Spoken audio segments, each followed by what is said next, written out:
The marble floor's cold seeped through the thin fabric of Scarlett's uniform, but she couldn't feel it anymore.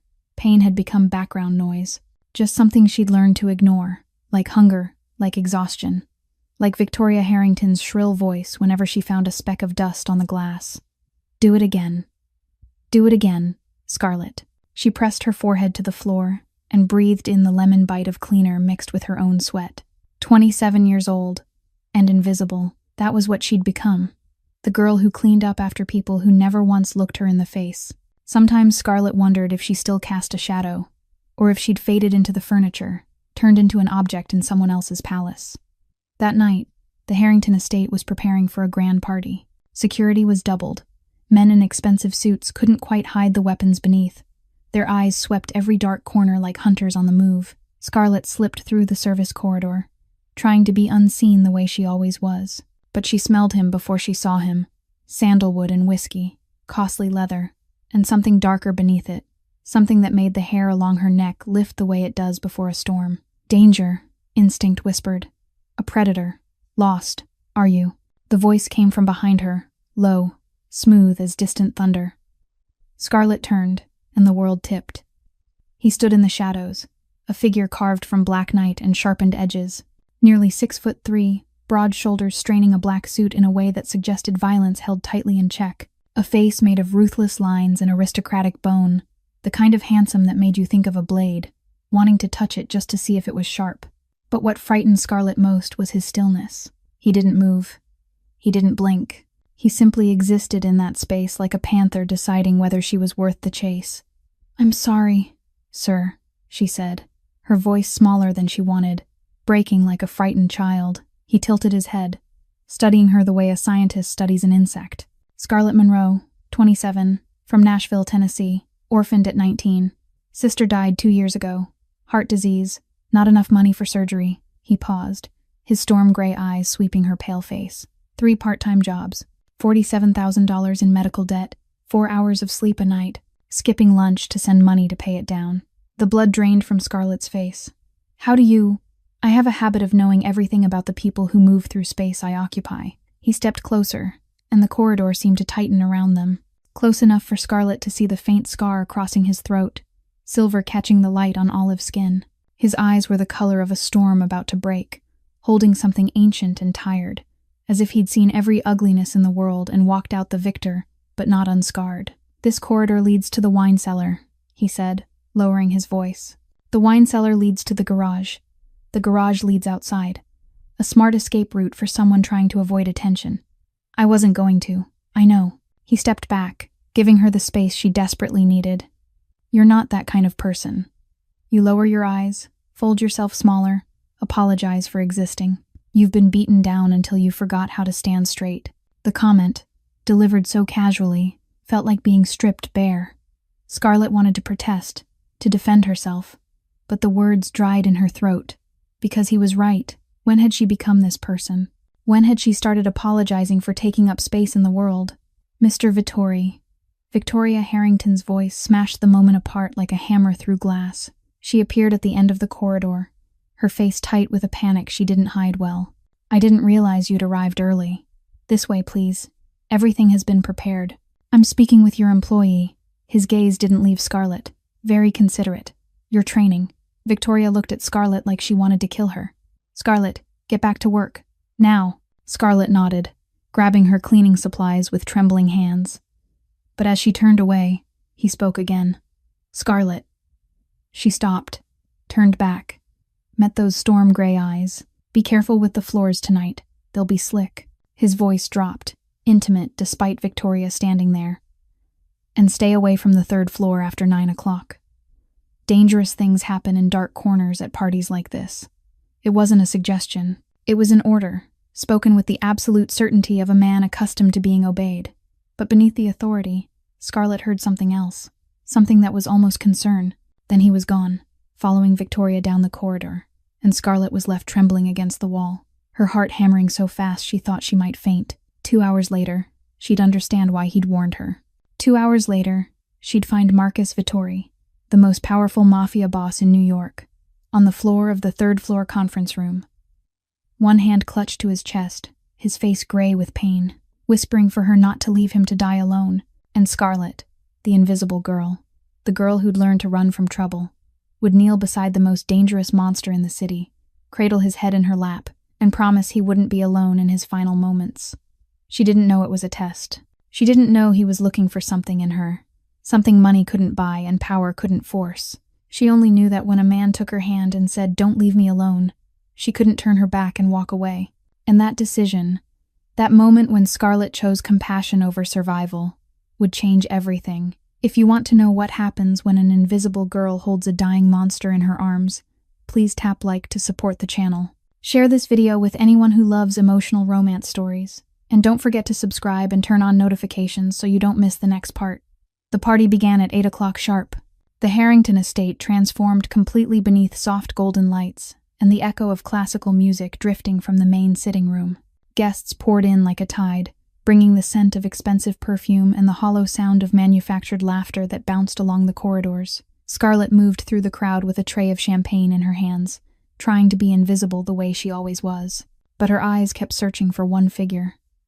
She found him in the center of the sitting room, standing beside Richard Harrington with a glass of whiskey in hand. Marcus Vittori didn't have to say a word to dominate the room. His presence was like a black hole, pulling every gaze and every shred of attention toward him. Scarlet watched the way the most powerful men in New York lowered their heads when they approached him, the way they smiled too tightly, their voices dropping into careful respect, the way they never turned their backs on him when they left. This wasn't respect. This was fear. The primal fear of prey facing a predator. Victoria Harrington kept appearing at Marcus's side, laughing and talking as if she were his closest friend. But Scarlet saw the way Victoria's fingers clenched around her glass, the way her eyes flicked toward her husband with worry she couldn't quite hide. Something was happening here, something more dangerous than an ordinary social gathering. Scarlet lowered her head and kept working, pouring champagne, collecting empty glasses, avoiding the guests' eyes. She'd done this hundreds of times. She knew how to turn herself into a ghost, but tonight, she could feel someone watching her. Every time she lifted her gaze, those storm-gray eyes were there, cutting through the crowd, finding her as if she were the only lighthouse in the dark. Marcus didn't look at her for long. Just a moment, but it was enough to make Scarlet's skin burn, enough to make her heart miss a beat. Why? Why would a man like him notice that she existed? 9:15. Scarlet was clearing glasses in the corner when a hand clamped around her wrist. Hard. Rough. She turned and saw a middle-aged man, his face flushed from drink, his eyes cloudy with something that made her stomach turn. "Hey, sweetheart." His voice was thick. "Why don't you pour your man a drink?" Scarlet tried to pull free, but he tightened his grip. His nails bit into her skin. "Please let go. Let go." He laughed, his breath reeking of alcohol as it hit her face. "I'm not done. How about you take care of me tonight? I'll pay you real well." Scarlet felt the looks from around them. No one stepped in. No one cared. She was only a servant, and he was a guest. In this world, she didn't have any value at all.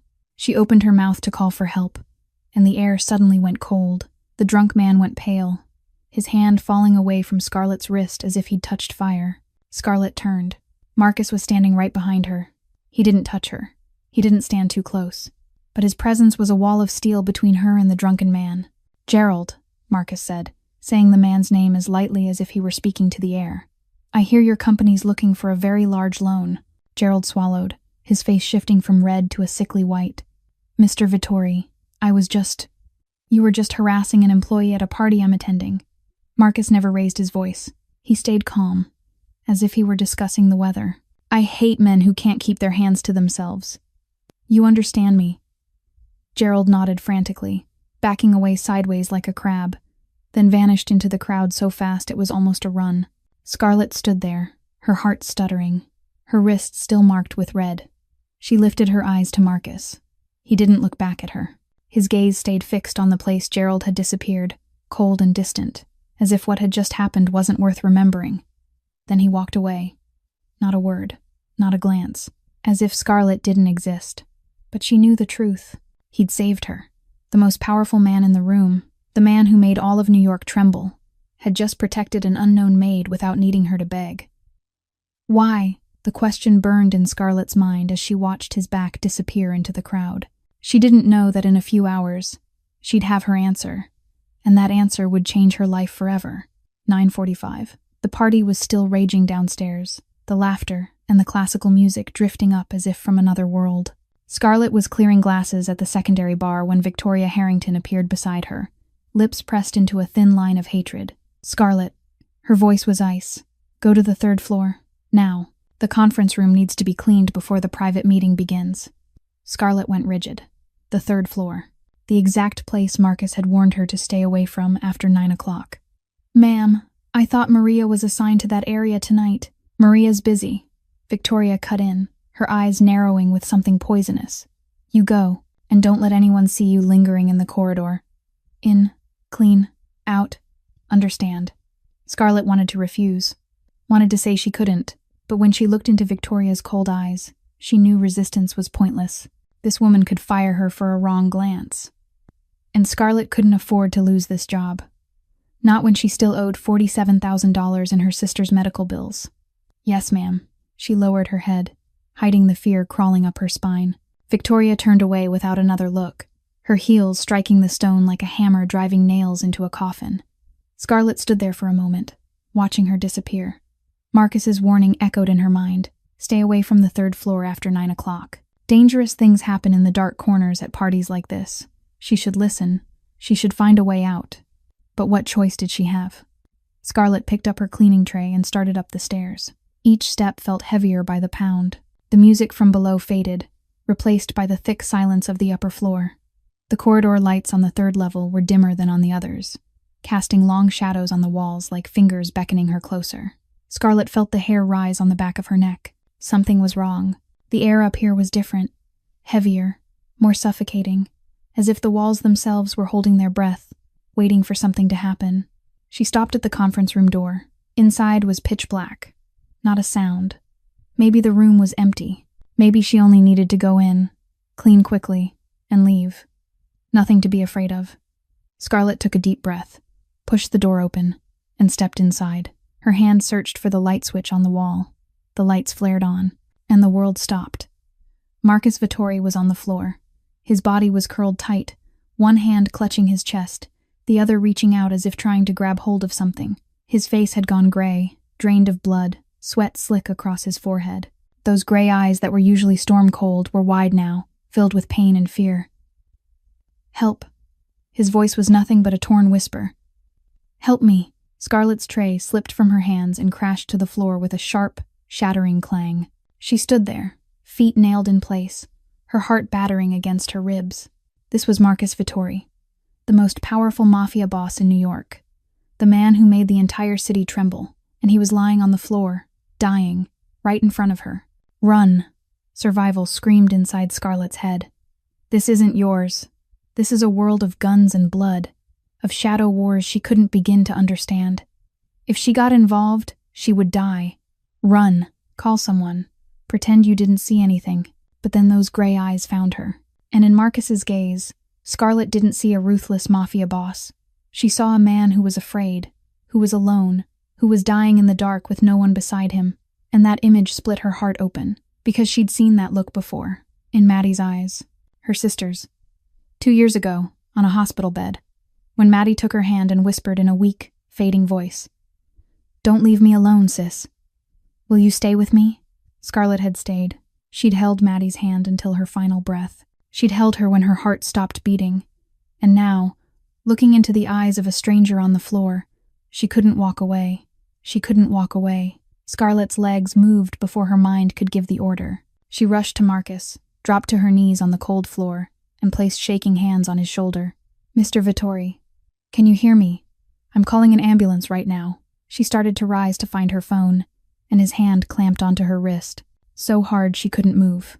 His gray eyes locked on hers, clouded with pain, yet still sharp enough to deliver a command. "No." His voice was ragged, like shattered glass. "No hospital. Don't call anyone. But they'll kill me there." He ground out the words, his face twisting as a knife of pain tore through his chest. "Finish the job. Understand. Not safe." Scarlett understood. In that instant, she understood just how deep into a dark world she'd stepped. Someone had tried to kill him, and if he went to a hospital, they would simply finish what they'd started. Then what do I do? She heard her own voice, small and frightened. Stay here. His fingers tightened around her wrist, as if she were the only lifeline in a black sea. Just stay here, with me. Don't leave me alone. He didn't say the words, but Scarlett heard them, in his eyes. In the trembling way, his fingers held on to her, in the broken, rapid pulls of his breath, and suddenly she wasn't in the dim conference room of the Harrington estate anymore. She was in a cheap hospital room in Nashville, 2 years ago. The stinging smell of disinfectant, the steady beep of the heart monitor, and Maddie, her little sister, lying on white sheets, so thin her collarbones rose like the ribs of a broken wing. Sis. Maddie's voice was a whisper, as light as a passing breeze. I'm scared. I'm here. Scarlett clasped Maddie's ice-cold hand, tears streaming down her cheeks. I'm not going anywhere. You promise. Maddie's eyes, blue like the summer sky she used to love, stared at her with the primal fear of a child facing the dark. Promise I won't die alone. Stay with me. To the end. I promise. And Scarlett had kept that promise. She'd sat beside Maddie's bed for 3 days and 3 nights, not eating, not sleeping, only holding her hand and telling her about the bakery they were going to open, about the pink cupcakes Maddie loved, about a future they both knew would never come. When Maddie breathed her last, her hand was still in Scarlett's, and Scarlett had promised herself she would never let anyone die in loneliness again. Now, looking into the storm-gray eyes of Marcus Vittori, she saw the same thing. Fear, isolation, a desperate need for someone to be there in the darkest moment, and she couldn't turn her back and leave. All right, Scarlett heard herself say, steadier than she felt. I'm not going anywhere. She gently lifted his head onto her lap, giving him something to rest against instead of the cold floor. Her fingers slid into his dark hair, stroking softly the way her mother used to when Scarlett was little and afraid of the night. Marcus looked up at her, his eyes wide with something she couldn't read. Surprise, confusion, or something deeper. You're not afraid. His voice weakened. I am, Scarlett admitted, still smoothing his hair. I'm so afraid I want to run out of here right now. Then why aren't you running? Because I've already had someone die in my hands. Her voice trembled as Maddie's memory surged back. I know what it feels like. Alone. Terrified. Just wanting someone there, even if it's only to hold your hand. She looked down at him, green eyes meeting gray. No one should die alone. Not even you. Marcus didn't speak. He only stared at her, as if she were the strangest creature he'd ever met. As if she'd just done something he couldn't begin to understand. Then he closed his eyes, his breathing slowing, evening out. His hand found hers and held on, no longer with desperate force, but more gently, as if he feared she might disappear if he gripped too tightly. Your name, he whispered. What's your name? You know my name. I want to hear you say it. Scarlett swallowed. Scarlett. Scarlett Monroe. Scarlett. He repeated it, and in his voice her name sounded like a prayer, a promise, something sacred she didn't dare name. Beautiful, like blood, like fire, like something that can't be put out. She didn't know how to answer, so she kept stroking his hair, humming softly the lullaby her mother used to sing, the lullaby Scarlett had sung to Maddie in her final nights. They stayed there in the hush, an unknown maid and a dying Mafia boss, finding each other in the darkness of the third-floor conference room. Scarlett didn't know how much time had passed. Maybe minutes, maybe an hour. She only knew she was here, and she wouldn't leave until it was over, whatever over meant. She didn't know this was a test. She didn't know the man in her arms was fully alert, memorizing every gesture, every word, every tear she tried to swallow back. She didn't know that in the moment she chose to stay instead of run, she'd changed her own fate forever. Then everything changed in an instant. One moment, Marcus lay motionless on her lap, his breathing thin, his face gray as ash. The next, his eyes snapped open, bright and razor-sharp, not a trace of pain left in them. He sat up with the quickness of a panther, adjusted the collar of his suit, as if he'd only woken from a pleasant afternoon nap. Scarlett froze. Her mind refused to process what was happening in front of her. This man had been dying, had been holding her hand, begging her not to leave, had whispered her name like a final prayer. And now he was on his feet, brushing dust from his trousers, perfectly healthy, as if none of it had happened. You.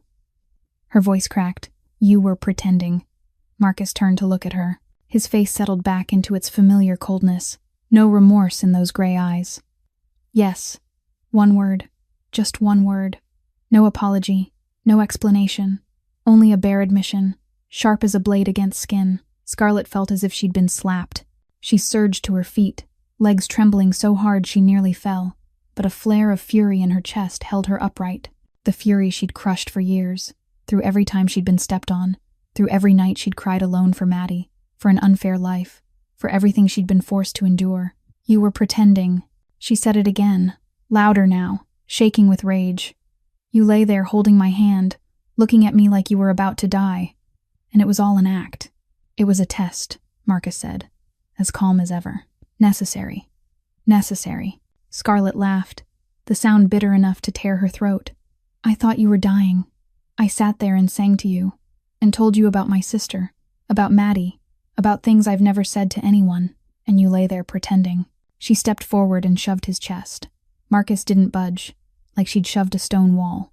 She didn't care. She shoved him again, and again, tears spilling down her cheeks, without her bothering to wipe them away.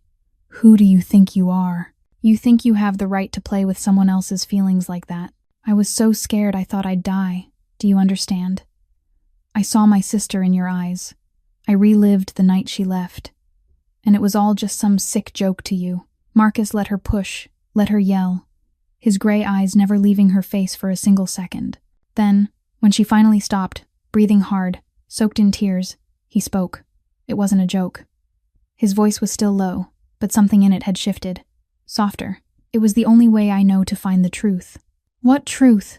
Scarlett snarled. The truth that you're a lunatic who likes to fake dying for entertainment. The truth that you're the only person in the last 4 months who hasn't disappointed me. Scarlett went still. 4 months, he said. 4 months. I've been watching you for 4 months, Scarlett, Marcus said, stepping closer. Since the day you started working here. I know you skip lunch to give it to Jorge because he sends money home to his sick mother in Mexico. I know you stayed late to help Maria clean the East Wing because she was crying over her daughter's tuition. I know you gave the homeless man on the street corner the only sandwich you had for dinner. Scarlett backed up a step. You've been watching me. I watch everyone, he said as if it were the most ordinary thing in the world. But you're the only one who made me stop and look. The only one in this rotten world I've seen stay kind when no one is watching. So what? Scarlett swallowed, trying to pull herself together. You watched me for 4 months, learned everything about me, and then you faked dying to see if I'd run. That's how you treat someone you claim is kind. That's how I make sure you're truly who I think you are.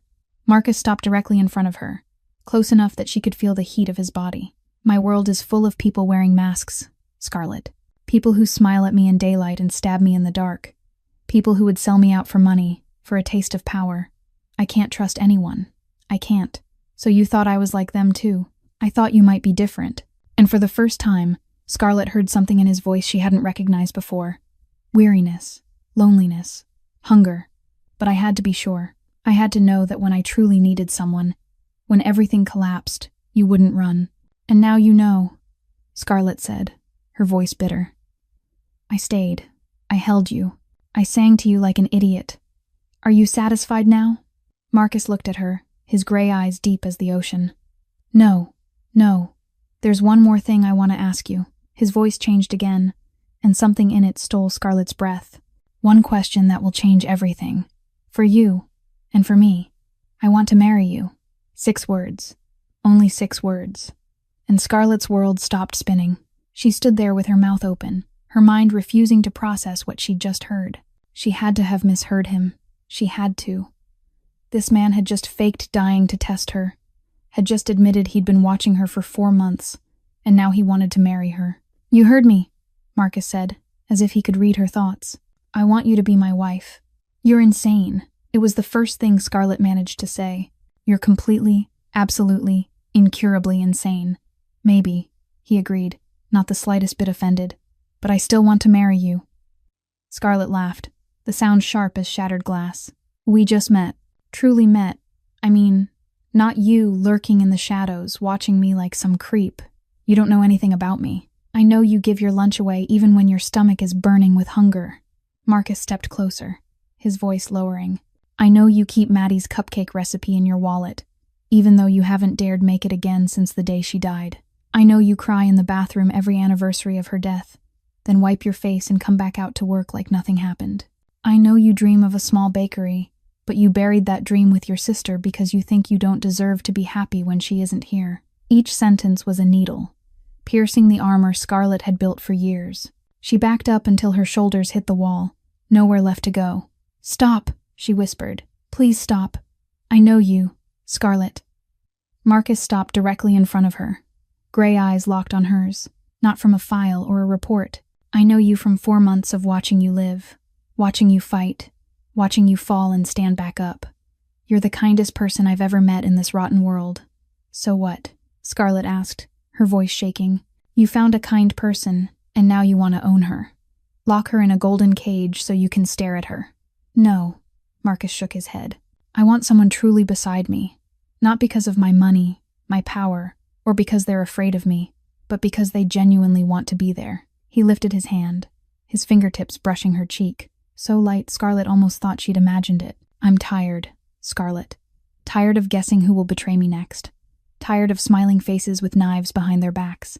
Tired of being alone in rooms full of people." "You're Marcus Vittori," Scarlett said, as if the name explained everything.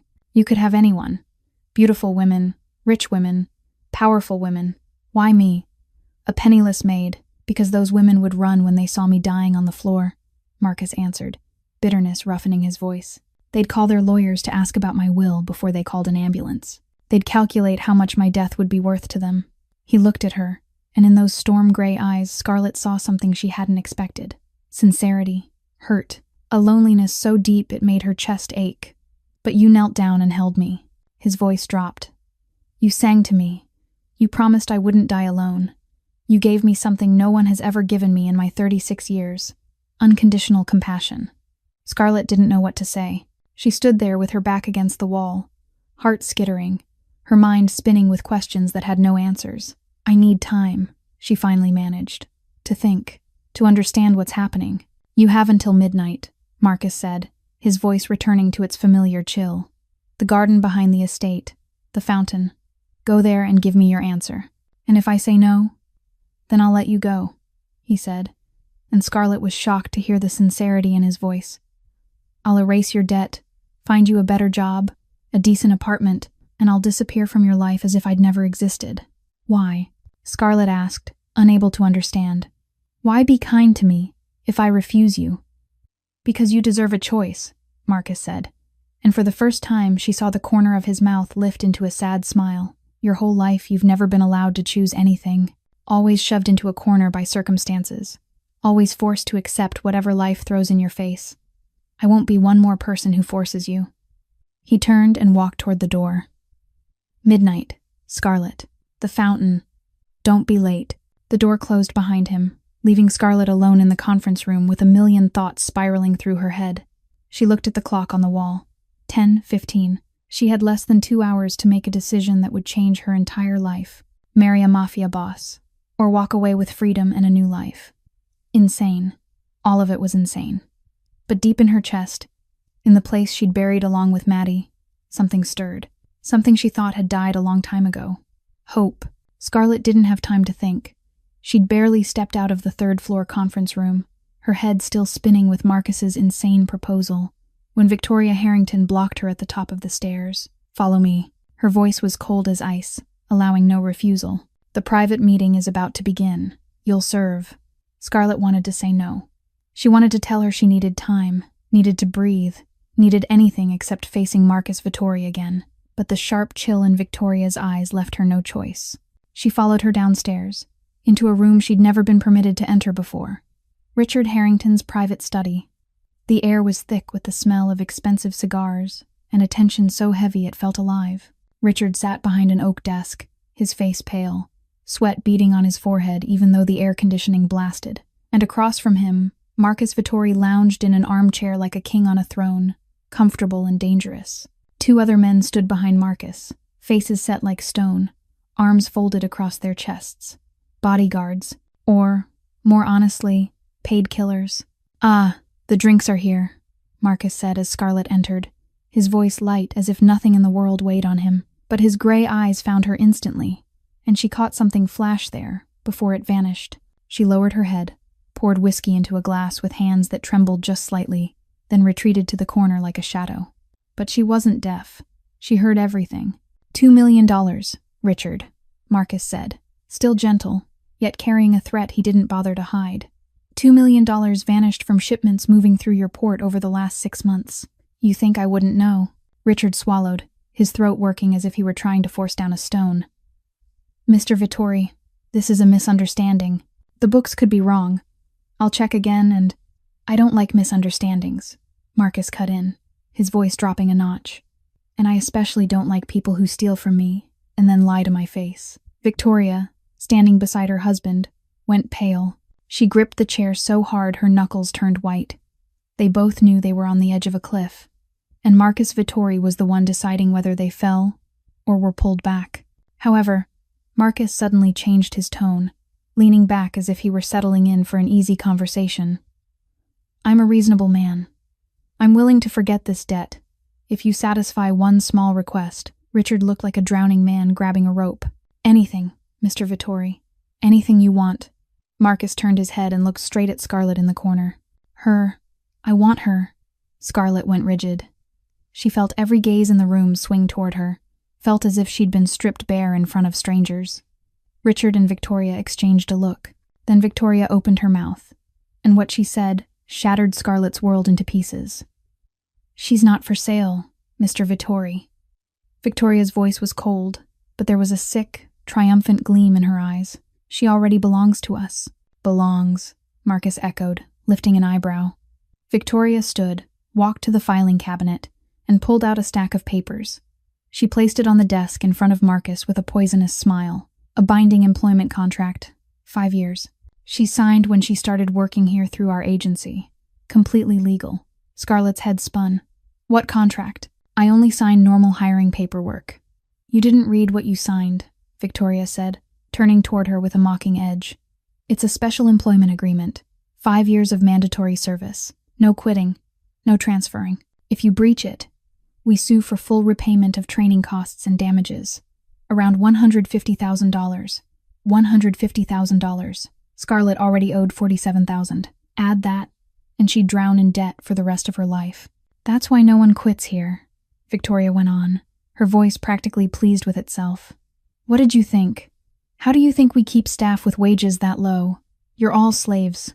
Scarlett, legal slaves in the 21st century. Scarlett felt like she'd been struck. She remembered her first day here. The pile of papers the manager had shoved in front of her. The way she'd signed without reading because she was exhausted and desperate after months of failed job searches. She'd sold herself without even knowing it. Rage burst in her chest, hot and feral. Rage at Victoria and Richard for their cruel fraud. Rage at the system that allowed it. But more than anything, rage at herself for being foolish, for believing life would ever offer her a fair chance. You, she managed, her voice shaking with fury. You've kept me trapped for the past 6 months and never said a word. Why would we say anything? Victoria shrugged. You work well, quiet, obedient, no complaints, the perfect slave. Scarlett wanted to scream, wanted to lunge forward and tear the mask off Victoria's face, wanted to smash this room and everything it represented. But she couldn't, because she had no power, no money, no one on her side. She was just an unknown girl caught in a trap she hadn't even known existed. And just when she thought it couldn't get worse, Marcus Vittori stood up, picked up the contract, and tore it in half right in front of them all. The rip of tearing paper cracked through the silent room like thunder. Victoria screamed and lunged toward Marcus, as if she could snatch the pieces back. But one of his 2 bodyguards only had to take a single step forward, and she stopped short, as if she'd hit an invisible wall. Marcus kept tearing, calm and unhurried, shredding the contract into scraps that drifted to the floor like snow. You don't have the right to do that. Richard shot to his feet, his face flushed red. That's a legal document. That's trash, Marcus cut in, his voice cold as ice. And you should be worried about things that matter more, Richard. Like the $2 million you owe me, and your life. Richard went white and collapsed back into his chair as if the bones had been pulled from him. Victoria stood there with her mouth open, staring at the scraps scattered across the floor as if she were looking at the ashes of an empire she'd spent years building. Marcus turned to Scarlett. She was still standing there, feet nailed to the floor, her mind blank, unable to process what had just happened. He walked toward her and stopped directly in front of her, gray eyes fixed on hers. "You're free." Those two words hit Scarlett harder than any punch. Free. She wasn't a slave anymore. She wasn't trapped by a contract she hadn't even known she'd signed. She didn't have to bow her head to Victoria Harrington or anyone else in this house. "I'm not buying you, Scarlett," Marcus went on, lowering his voice so only she could hear. "I'm setting you free. No conditions. No strings. Walk out that door, and you're a free woman." She stared at him, not understanding. "Then what about your offer?" "It still stands," he said. "But now it's your choice. Completely your choice." He stepped back, giving her room to breathe. "You can walk away and never look back. I'll keep my promise. Wipe out your debt. Find you a new job, a decent apartment. You'll start over clean, with nothing hanging over you." He paused, and Scarlett saw something flicker in his gray eyes. So quick she wasn't sure she hadn't imagined it. "Or, you can come to the fountain at midnight, and choose me." Scarlett stood there, her heart running wild, her thoughts spinning. Too much had happened in one night. The test, the proposal, the truth about the slavery contract, and now, freedom. Real freedom, handed to her by a man she couldn't begin to understand. She swallowed. "I need time." "You have until midnight," Marcus nodded. "Go, think, decide." Scarlett didn't need to hear more. She turned and ran. Ran through the door, ran down the corridor, ran out into the garden where moonlight poured like liquid silver. She stopped beside an ancient tree and pressed her back to its rough bark, gasping as if she'd sprinted a marathon. The night air was cool, wind lifting her hair, but she couldn't feel anything except the violent beat of her own heart. Free. She was free. But free to do what? To keep living the life she'd lived for 27 years. Alone, exhausted, invisible. Or to step into Marcus Vittori's world, full of danger and uncertainty, yet also the first place where someone had truly seen her. She lifted her face to the night sky, searching for an answer in the stars. But the stars said nothing. They only glittered in silence, as if Maddie were watching her from somewhere impossibly far away. "What would you do, Maddie?" she whispered into the dark. "What would you choose?" 11:58. Scarlett stood at the edge of the flower garden, looking toward the fountain a few dozen yards away. The full moon poured down like liquid silver, laying a misty sheen over the white roses. Water murmured softly in the basin, the only sound breaking the late-night stillness. And Marcus was there, alone. He stood with his back to her, staring up at the night sky as if he were searching for something in the stars. His shoulders were slightly rounded, no longer straight as a sword the way they'd been when she saw him at the party. His hands were shoved into his pockets, and something in the way he stood made Scarlett's heart tighten.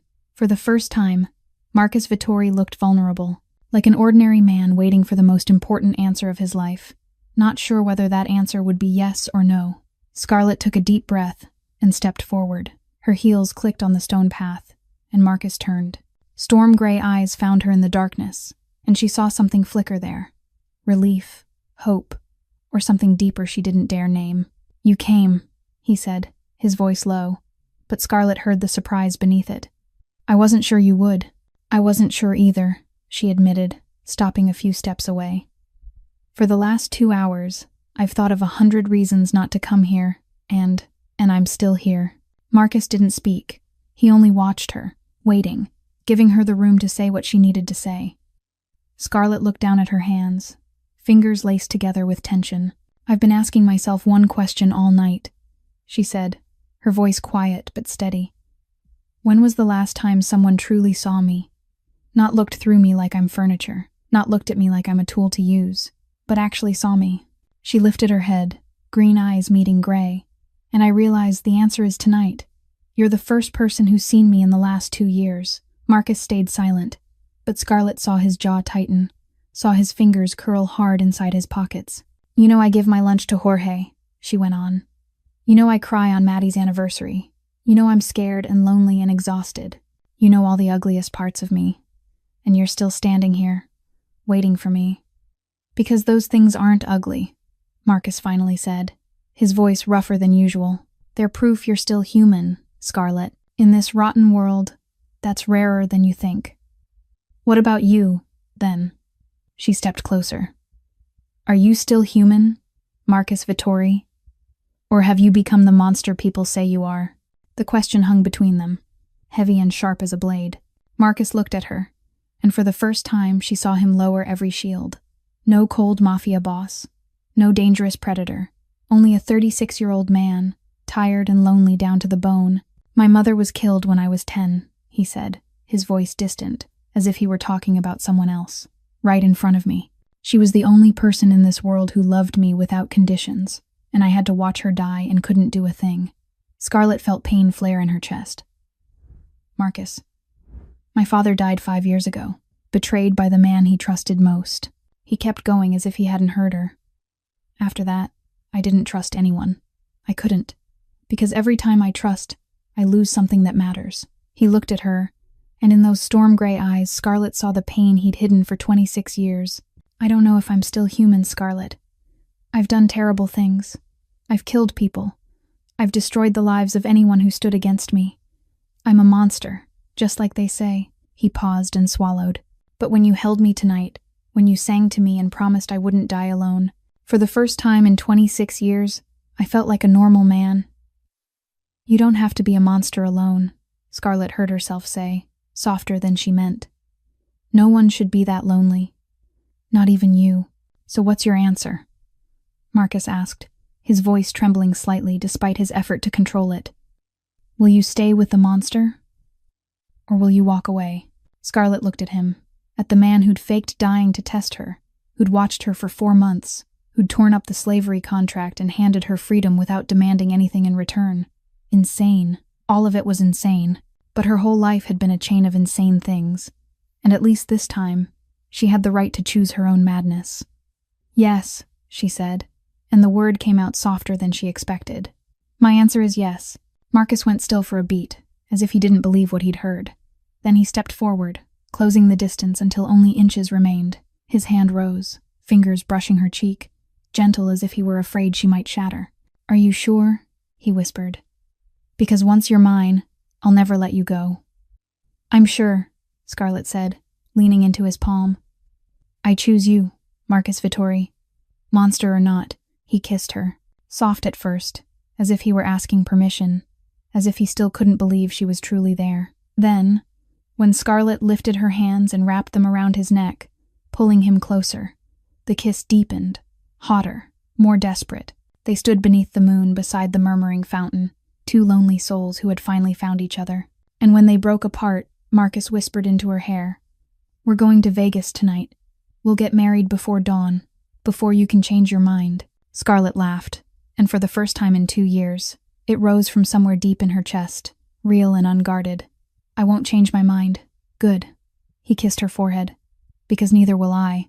Marcus's private jet was waiting at a private airfield just 20 minutes from the Harrington estate. Scarlett climbed the stairs, her legs still trembling, because she couldn't quite believe what was happening. She was on her way to Vegas to marry a mafia boss she'd met only hours ago. The plane's interior was so luxurious it made her dizzy. Cream-colored leather seats, glossy walnut paneling, soft golden lights that made the cabin feel like the living room of a 5-star hotel. Marcus placed a hand on the small of her back and guided her toward the rear cabin. "There are clothes in there," he said, his voice gentler than she'd heard from him before. "Shower, change, rest. The flight is about 4 hours." Scarlett wanted to ask how he already had clothes for her, but then she remembered he'd been watching her for 4 months. He probably even knew her shoe size. The thought should have frightened her, but strangely, it brought a feeling of being cared for, something she'd been without for far too long. The private cabin was small but fully appointed. A double bed dressed in white sheets, a marble bathroom, and on the bed, a black garment bag. Scarlett unzipped it and her breath caught in her throat. Inside was an ivory silk dress. Simple, but perfectly elegant. Not a wedding dress in the traditional sense. No lace, no crystals. But the way the silk fell, soft as flowing water, made it more beautiful than any dress she'd ever seen. She showered quickly, letting the hot water carry away the sweat and the strain of the long night. When she looked in the mirror, she saw a different woman. Not the exhausted maid in a wrinkled uniform, someone brighter, someone with hope in her eyes. Scarlett slipped into the dress, startled by how it fit as if it had been tailored. She left her hair down. Natural, no makeup because she didn't know how, but when she looked again, she thought maybe that was enough. Maybe she didn't have to be anyone but herself.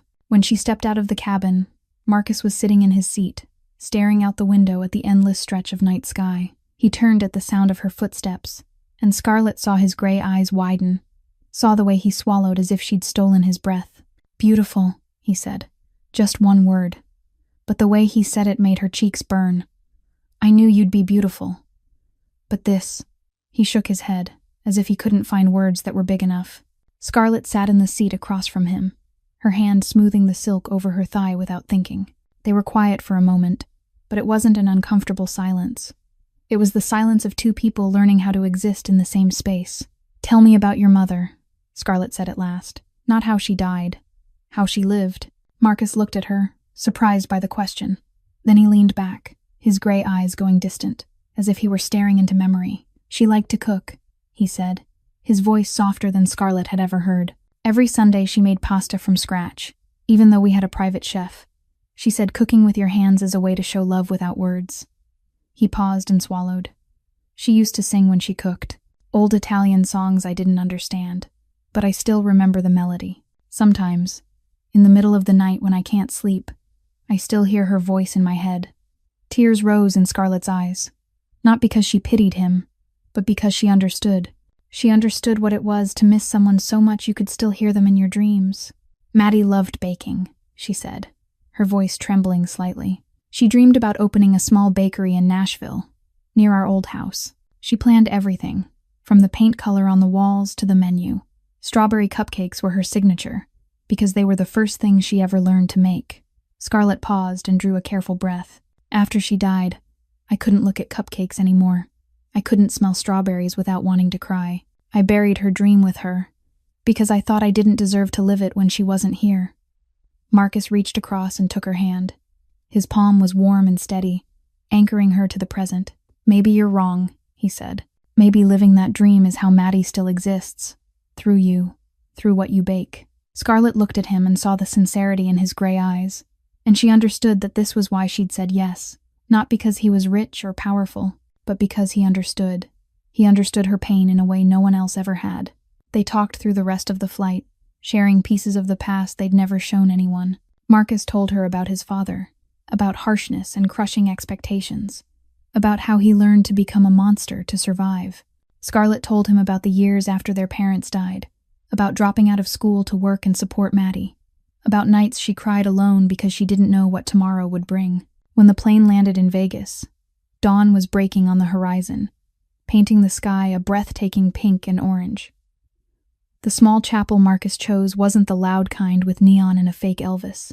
It was elegant, dressed in white flowers and candlelight, the faint scent of lilies floating in the air. The officiant was an older man with a kind smile who didn't ask many questions and didn't judge. It was only the two of them in that small room, two strangers about to bind their lives together. The ceremony moved quickly, traditional vows filling the quiet space. But when it came time for the rings, Scarlett realized Marcus's hand was trembling. The hands that had killed, the hands that had built an empire, the hands that didn't fear anything, were trembling now as he slid the platinum band onto her finger. "Marcus," she whispered, soft enough that only he could hear. He looked up, and in those gray eyes she saw fear. Not fear of death or enemies, fear of losing her, fear that this was only a dream, and he would wake alone, the way he always had. She lifted her hand and cupped his cheek. "I'm here," she said. "I'm not going anywhere." The officiant declared them husband and wife, and Marcus kissed her beneath the first light of their new dawn. When they stepped out of the chapel, hand in hand, Scarlett looked down at the ring, glittering on her finger, and thought that maybe, just maybe, life was giving her the second chance she'd never dared to dream of. The Vittoria estate sat on top of a hill outside New York, a modern structure of glass and gray stone that looked more like a fortress than a home. When the black limousine rolled through the massive iron gate, Scarlett counted at least 12 guards posted along the drive, each one carrying weapons they didn't bother to hide. Security cameras were mounted everywhere, electronic eyes that never slept. She tightened her grip on Marcus's hand, and he seemed to sense her unease, his fingers weaving through hers, warm and steady. "Security here is the strictest in the city," Marcus said, as calmly as if he were describing the weather. 10-foot walls, bulletproof glass, an alarm system linked directly to my rapid response team. The safe room in the basement can withstand a bomb. "Do you need all of this?" Scarlett asked, trying to keep her voice steady even as her heart raced. I need you safe, he answered simply. That's all that matters. The car stopped at the main entrance, where a middle-aged woman was already waiting on the steps. Her silver hair was pinned neatly into a bun, her face kind and lined in the way of someone who smiled often, and her warm brown eyes brightened when she saw Marcus step out. My son, she said, her voice full of love. You're finally home. Marcus hugged her, a real embrace, not the cold, social kind Scarlett had seen him give other people. Rosa, this is Scarlett, my wife. Rosa turned to Scarlett, her brown eyes sweeping over her from head to toe. But unlike the judging looks Scarlett had learned to endure, Rosa's gaze carried curiosity and something like hope. Wife, she repeated, as if she needed to hear the word again to believe it. Then she smiled, a radiant smile that lit her whole face.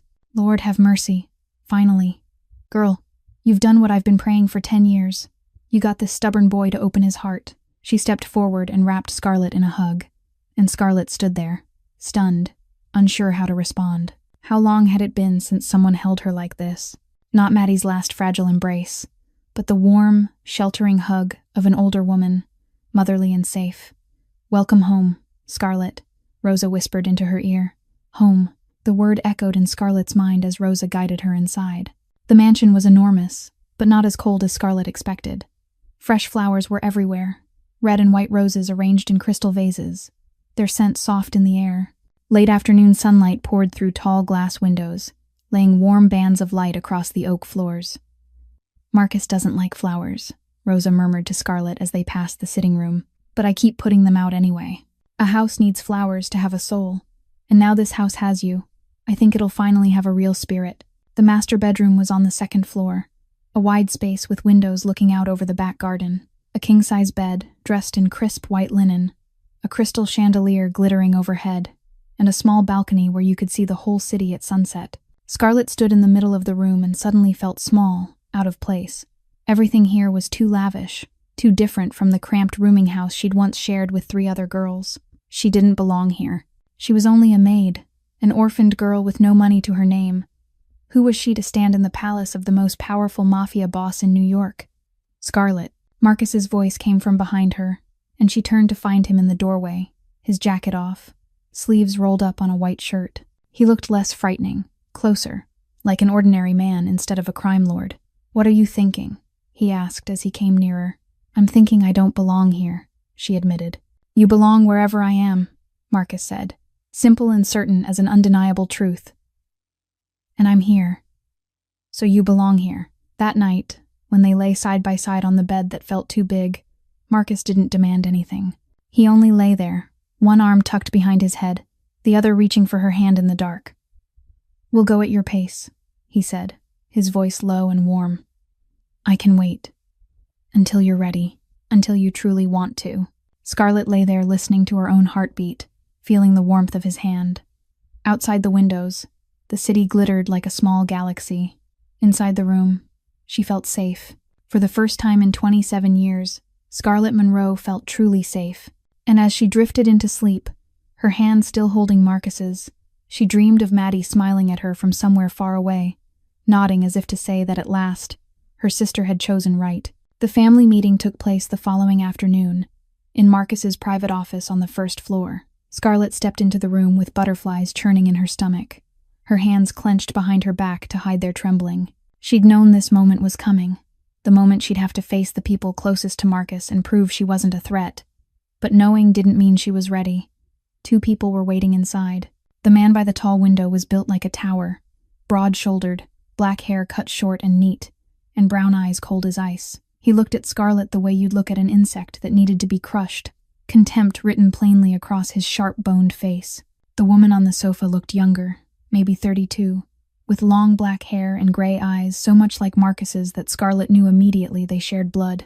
Her beauty was sharp and dangerous, like a blade honed to perfection. Scarlett, Marcus said, placing a hand on her back and guiding her farther into the room. This is Luca Santini, my right hand, and Gianna Vittori, my cousin.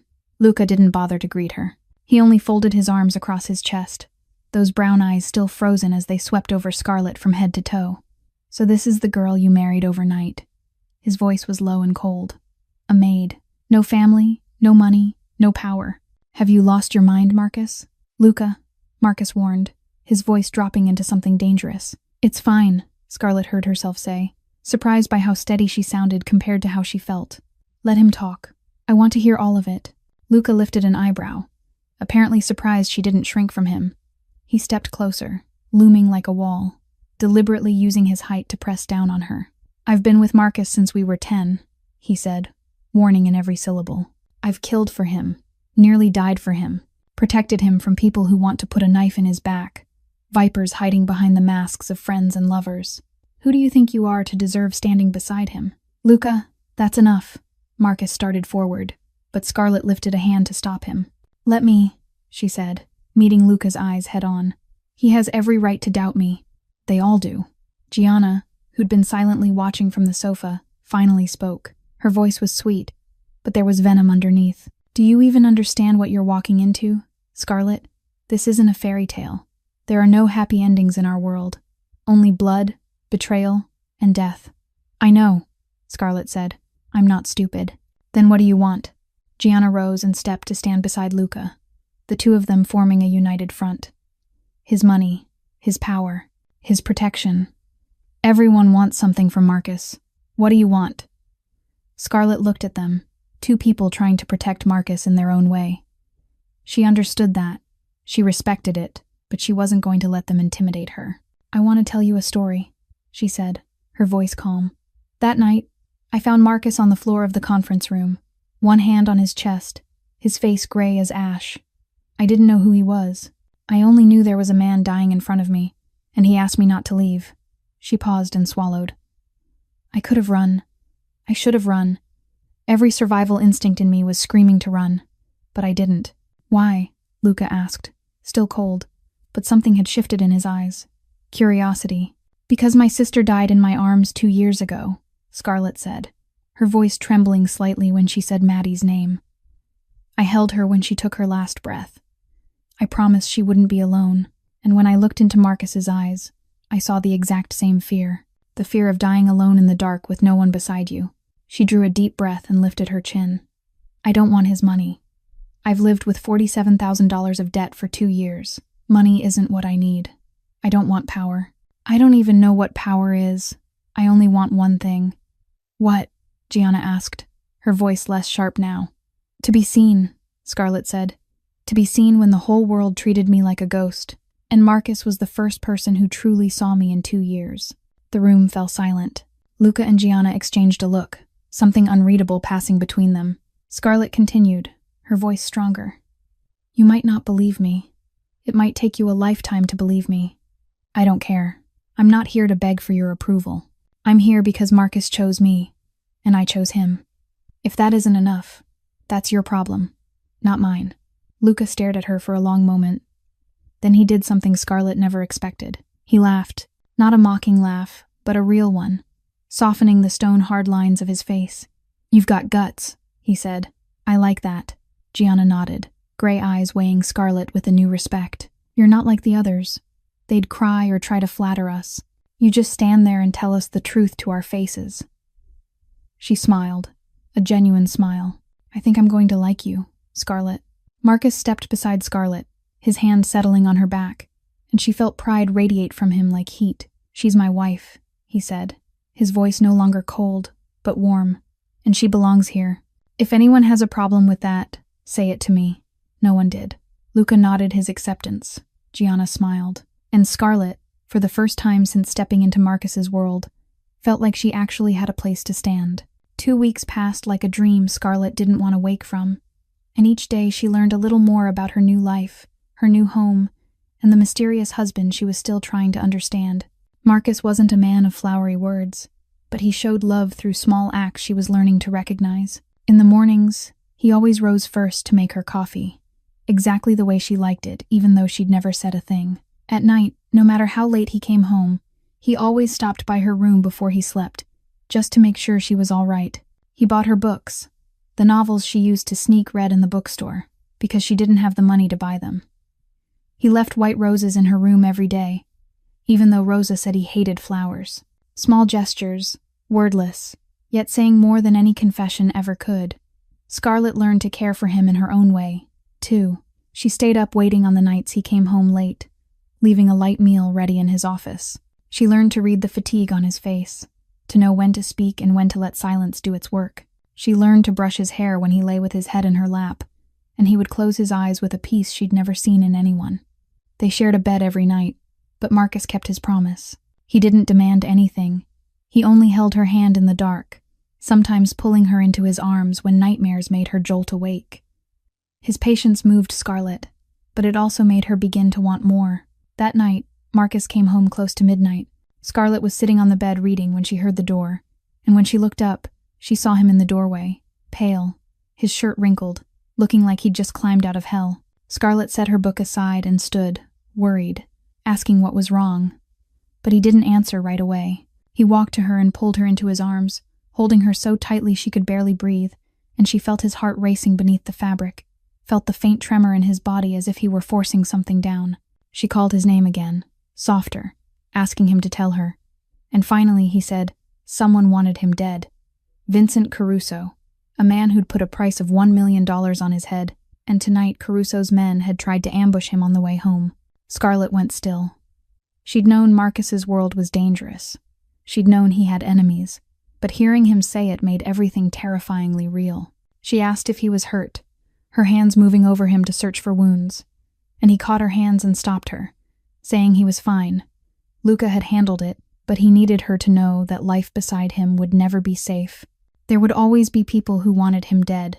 Danger would always be waiting. Scarlett looked up into his gray eyes, dulled by exhaustion and worry, and in that moment she realized something that tightened her chest. She was afraid, not of the danger, not of his enemies, but of losing him.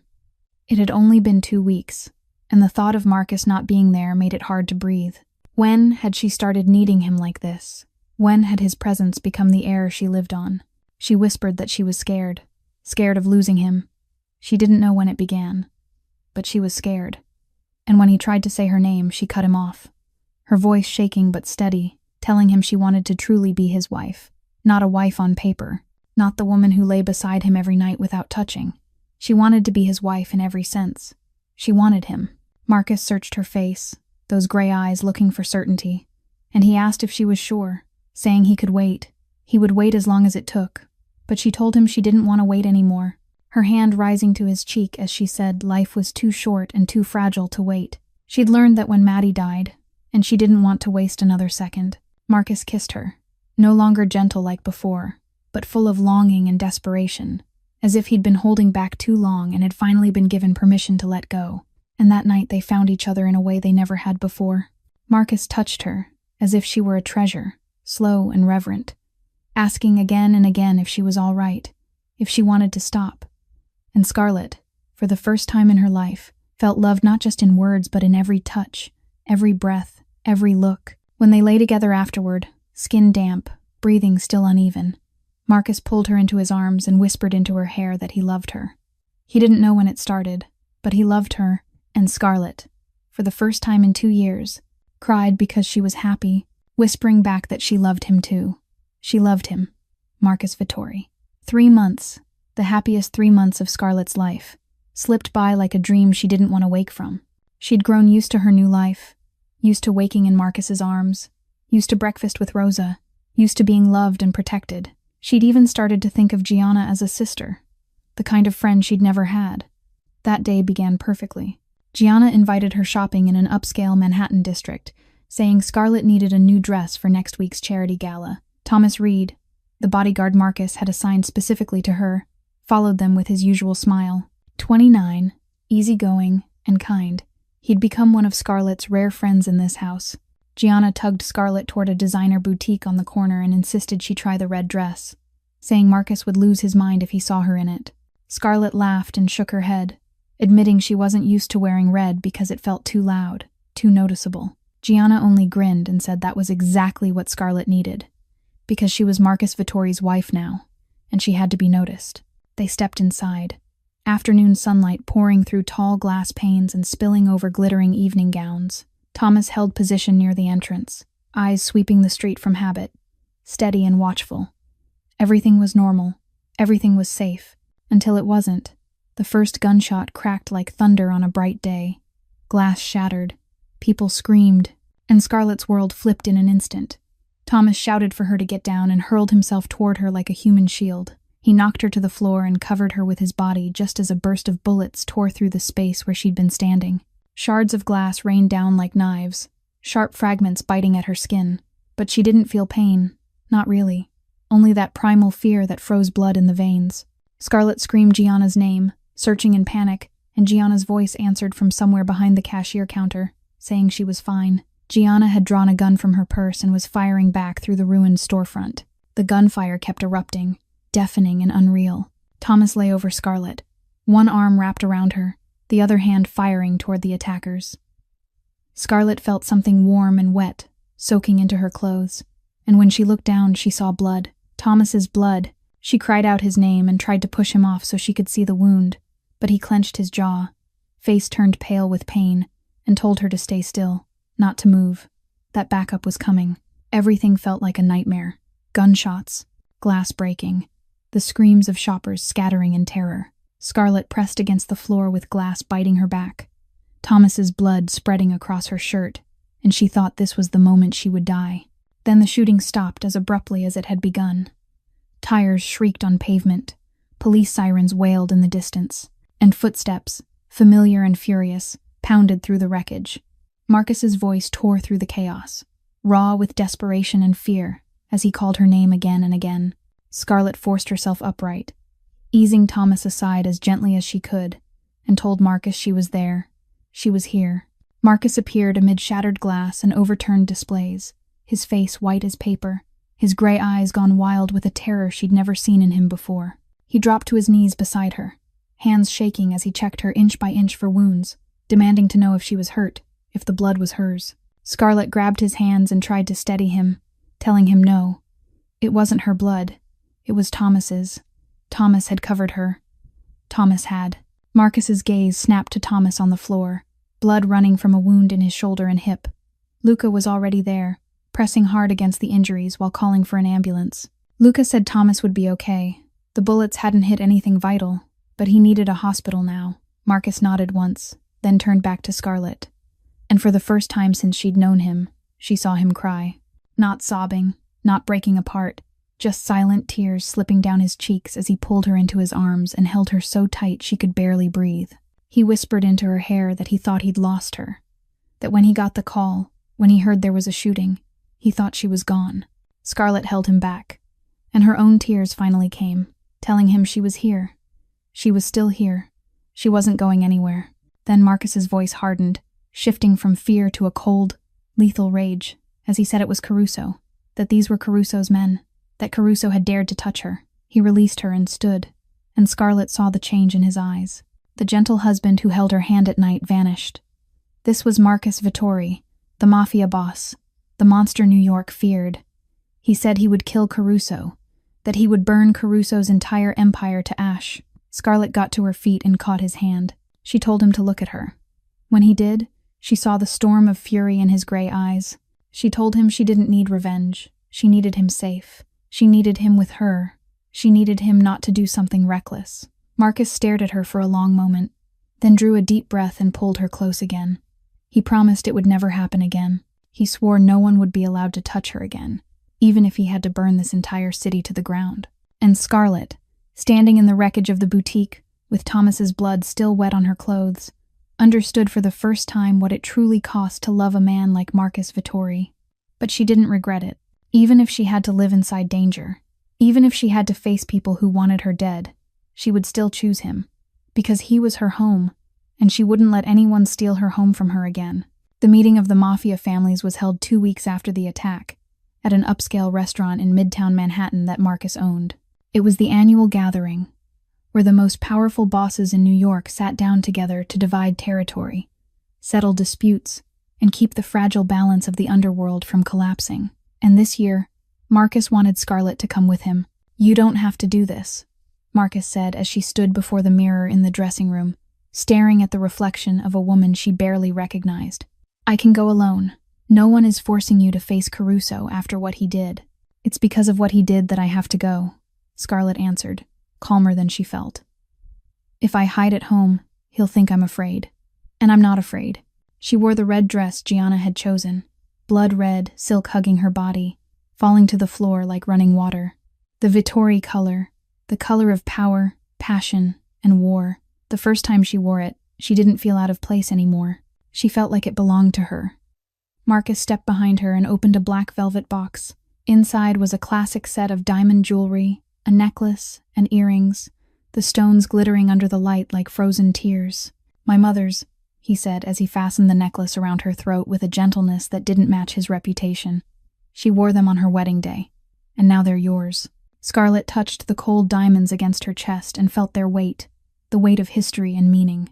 I'll be worthy of them, she said, meeting Marcus's eyes in the mirror. I promise. The restaurant had been closed off for the meeting, security so tight that even the air seemed tense. When Scarlett entered beside Marcus, every gaze in the room turned toward her. 12 of the most powerful bosses in New York sat around an enormous round table, each accompanied by bodyguards and wives or mistresses, and all of them were judging her, measuring her, passing silent verdicts. Marcus led her to the seat at the head of the table, the place belonging to the most powerful person in the room. She sat beside him, spine straight, chin lifted, her face giving nothing away even as her heart hammered in her chest. Ladies and gentlemen, Marcus began, his voice carrying through the room.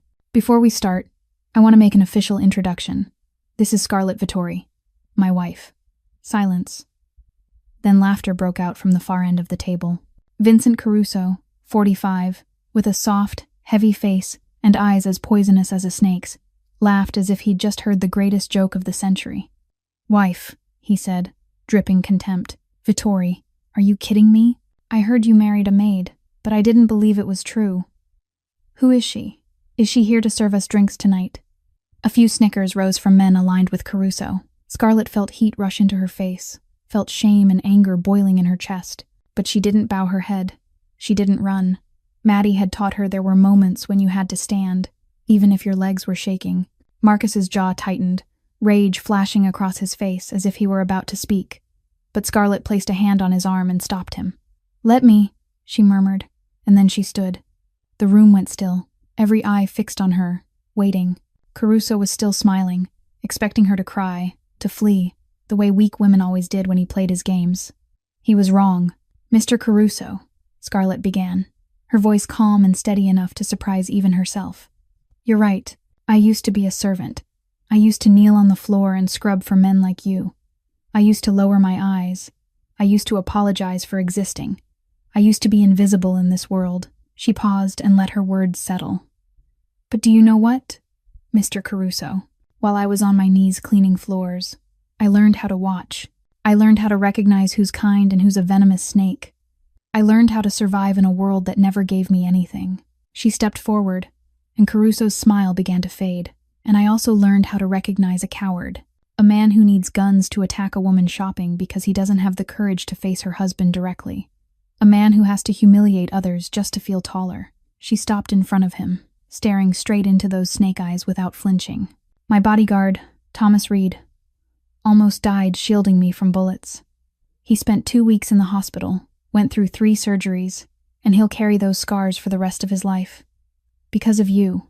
Because you're too weak to do anything except attack women.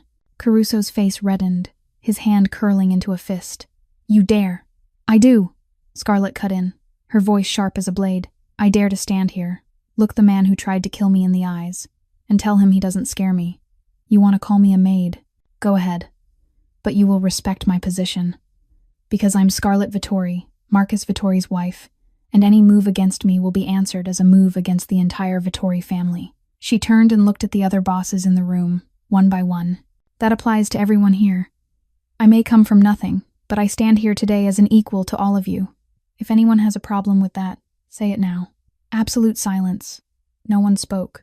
Then, from a corner of the room, an older boss with silver hair began to clap.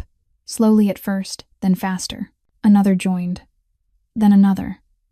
Until the entire room filled with applause, all of it for her. Scarlett returned to her seat, her legs slightly unsteady but her head still held high. Marcus looked at her, and in his gray eyes, she saw something she'd never seen there before.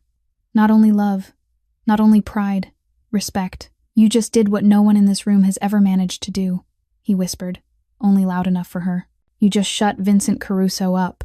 Scarlett smiled for the first time since she'd entered the room. I learned from the best, and when the meeting continued, no one in that room dared look at her like a maid again. They looked at her like a queen. 6 months after the family's meeting, Scarlett's life had changed in ways she never could have imagined. She wasn't the invisible maid anymore. She was Scarlett Vittori, the woman who'd made Vincent Caruso shut his mouth in front of 12 of the most powerful bosses in New York. She was Marcus's wife, part of the Vittori family, cherished by Rosa, loved by Gianna, respected by Luca, and yet deep inside, there was still an empty place she'd never been able to fill. A hollow shaped like Maddie, like the dreams she'd buried with her sister 2 years ago. That morning, Marcus told her to wear something comfortable because he wanted to take her somewhere. She didn't ask many questions. She was used to the way he liked to surprise her.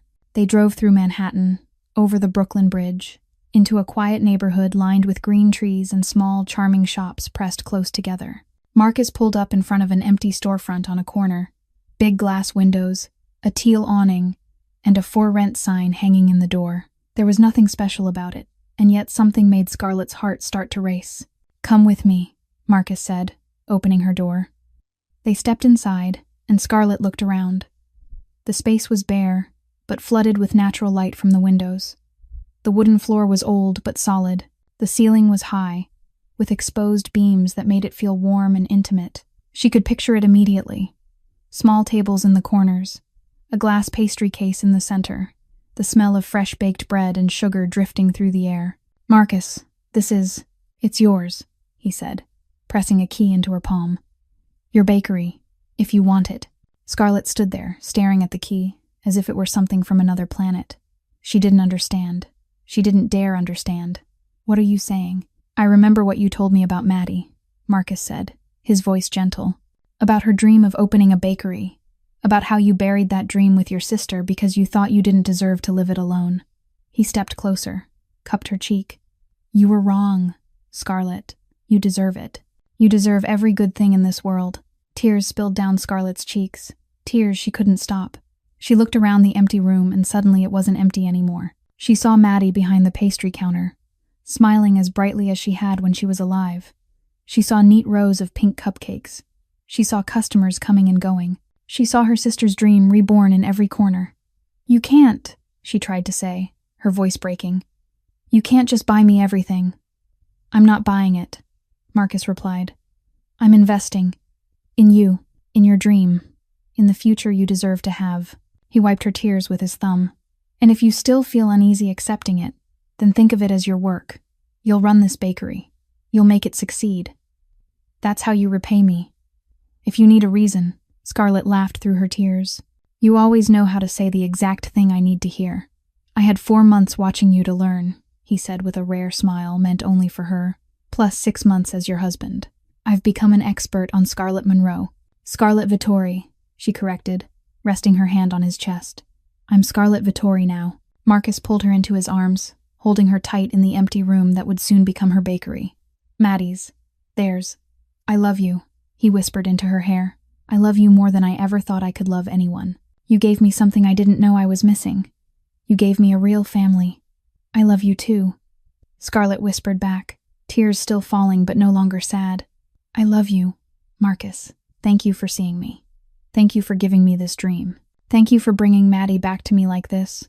They stood there in silence, holding each other beneath the late afternoon sunlight pouring through the glass. And Scarlett knew that even though Maddie wasn't here, she was smiling from somewhere far away. Her dream wouldn't be buried anymore. It would live, grow, bloom inside this little bakery in Brooklyn, and Scarlett would be the one to make it happen. For Maddie, for Marcus, and for herself. 1 year later, Maddie's bakery had become one of the most beloved spots in Brooklyn. Every morning, a line stretched down the sidewalk, people waiting for the famous strawberry cupcakes, the recipe Scarlett had learned from her sister long ago. The faint scent of butter and vanilla drifted along the street, calling to passers-by to stop and linger.